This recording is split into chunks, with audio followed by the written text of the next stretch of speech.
Hello guys! Welcome once again sa aking YouTube channel. Ngayon mga kaibigan, nasa ibang bahay ho tayo.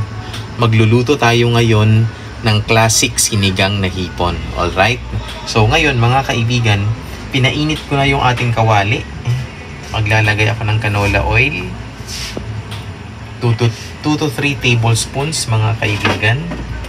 Tapos syempre, igigisa natin, uunahin natin yung ating luya mga kaibigan.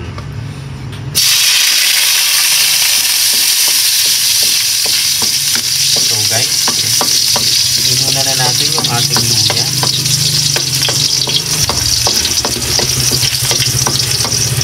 Ang isusunod natin yung ating sibuyas at saka yung ating kamatis.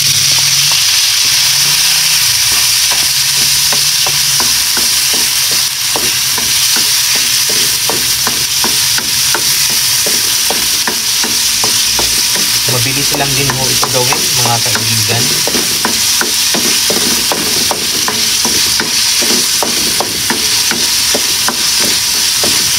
Hanggang sa maluto siya. Tapos, ilalagay na natin yung ating hipon.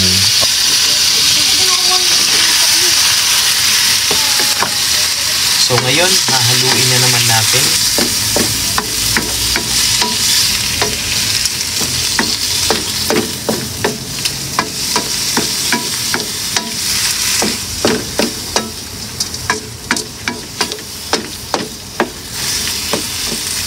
So, pag nahalo na natin, mga kaibigan, hanggang sa maging orange na yung ating hipon.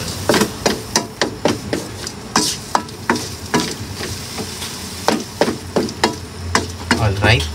Tapos ngayon, ilalagay na natin yung ating sitaw. Next, yung ating siling green. Alright. Tapos ngayon, maglalagay tayo ng tubig. Sobrang bilis lang ho gawin. Okay. Tapos, syempre, titimplahan na natin ng ating salt at saka ng ating sinigang powder.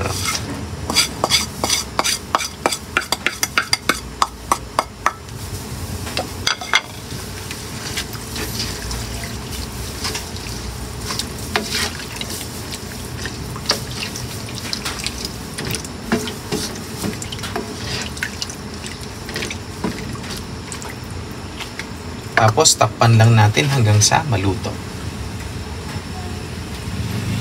Alright. Mga kaibigan, please do not forget to subscribe on my YouTube channel and please share. Thank you.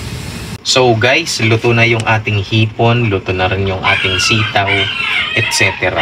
So ngayon, ilalagay na natin yung ating kangkong. So guys, ito na yung ating sinigang na hipon. Okay? Ready to serve mga kaibigan.